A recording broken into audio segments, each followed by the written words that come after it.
आज अपन बात करें राष्ट्रपति और संसद की। राष्ट्रपति का चुनाव गलत भी हो सकता है। राष्ट्रपति चुनाव विवाद, यानी कि राष्ट्रपति चुनाव जो विवाद में जो डिस्प्यूट होता है, यानी कि विवाद जो होता है, उसका जो निराकरण है वो कौन कर सकता है? Supreme court. राष्ट्रपति चुनाव में विवाद होने पर सुप्रीम कोर्ट फैसला लेगा।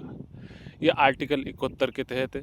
वर्तमान में सुप्रीम कोर्ट के मुख्य न्यायाधीश कौन है वो आपको कमेंट करके बताना है। आर्टिकल 72 राष्ट्रपति की पावर, पैराडॉन पावर। राष्ट्रपति माफ़ कर सकता है। राष्ट्रपति क्या माफ़ कर सकता है? एक तो सज़ा माफ़ कर सकता है, सज़ा माफ़ कर सकता है। इसके अलावा पेनल्टी है, यानी कि आपकी जो फांसी की सज़ा है उसको भी रुकवा सकता है, मृत्यु दंड है ना। और इसके अलावा ये पावर राष्ट्रपति के पास होती है। एग्जीक्यूटिव पावर जो होती है वो केंद्र सरकार के पास होती है, यानी कि वर्तमान में नरेंद्र मोदी सरकार जो है लोकसभा में उनके पास है। पूरे देश में उनकी जो पावर है वो लागू होती है।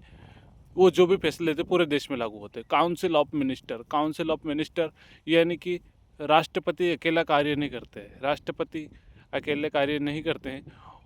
प्राइम मिनिस्टर और काउंसिल मिनिस्टर ये सलाह देती हैं राष्ट्रपति को। काम कौन करते हैं? काउंसिल ऑफ मिनिस्टर और प्राइम मिनिस्टर। ये सलाह किसको देती हैं? ये फाइल पहुंचाती है राष्ट्रपति को, राष्ट्रपति उस पर सिग्नेचर करते हैं।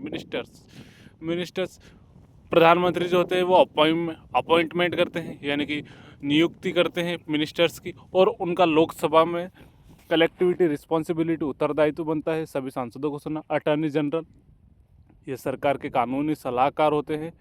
वर्तमान में आपको कमेंट करके बताना है कि भारत के वर्तमान अटॉर्नी जनरल कौन है। इसके अलावा अटॉर्नी जनरल जो होता है वो कानून की पूरी प्रक्रिया के बाद सरकार को कानूनी सलाह देता है। राष्ट्रपति और केंद्र सरकार, गवर्नमेंट का क्या कार्य होता है वो आपको पता है। प्रधानमंत्री जो होता है वो राष्ट्रपति को जानकारी देता है और जो फैसले होते हैं उनकी अपडेट रखता है। ये गवर्नमेंट का कार्य होता है। Article 78 PM duties. इसके अलावा आर्टिकल 79 पार्लियामेंट, संसद के 3 सदन, राष्ट्रपति, लोकसभा में 543 सीटें, और राज्यसभा में कितनी सीटें हैं कमेंट करके बताना है।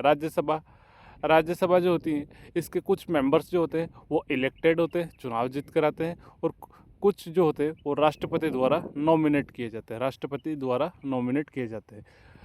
ये आर्टिकल 71 से 80 के आज अपन नेक्स्ट क्लास में हम बात करेंगे। आर्टिकल 81 से 90 की बात करेंगे, आर्टिकल 81 to 90। तब तक ले थैंक्स क्लास।